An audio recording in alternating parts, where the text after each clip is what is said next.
Good morning. Today I warmed up by making the lowest poly mouse. And here he is, weighing in at 24 triangles with a record of 10 cheeses eaten and no losses. I love him. So it was actually a bit of a journey to get here. I ended up making 3 mice, or 3 versions of the same mouse. Let's dive in. In the beginning, I started to make just a low poly mouse. Things were going smoothly and I quickly bashed out a model. Big ears, nose, tail. Mouse. But when I started texturing, I think I hadn't fully woken up because I totally botched it. And it ended up looking like some diseased cross between a mouse and a possum. So I started crying. No, actually, I was just sort of staring at him with dismay. But since at this point I'd only spent about 18 minutes on it, I was pondering whether or not to start over, but then it hit me. Why make a low poly mouse when you can make the lowest poly mouse? Without cheating, obviously, I can't just put a PNG of a mouse on a plane, that's rubbish. My vague rule was that an average person should be able to guess it was a mouse by its silhouette. Mouse 1 was a bit of a failure, but this leads us nicely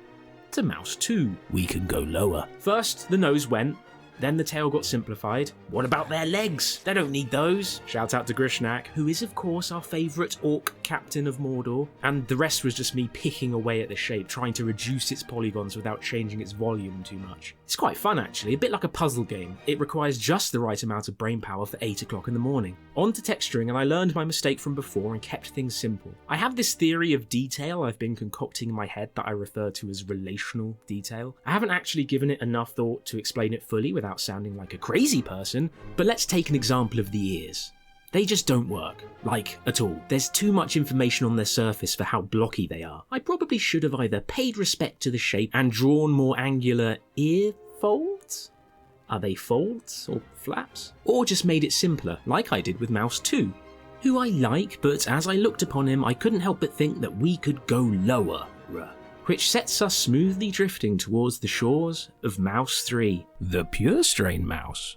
For mouse 3, I got quite brutal and just hacked away at any part I thought could be removed. The ears got totally flattened and I pushed hard to boil this guy down to the absolute mouse essentials, a minimum viable mouse. What's interesting here is that when you get this blocky and simple, you have to exaggerate some of the features so the average of the shape is more or less the same, which presented an odd little challenge, but I eventually got him down to just 24 triangles. I tried a few ways to make it even lower, but those didn't work at all, so I tapped out. I'm still very pleased. 24 is low. I think with a bit of time, perhaps I could whittle it down to like 20, maybe?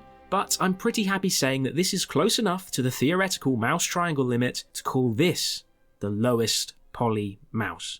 Side note, if we believe my hasty googling, a PlayStation 1 could render 125 of our mice at 60 frames a second. That's a lot of mice. This morning I created 3 mice and the only blind one was me when I made the first.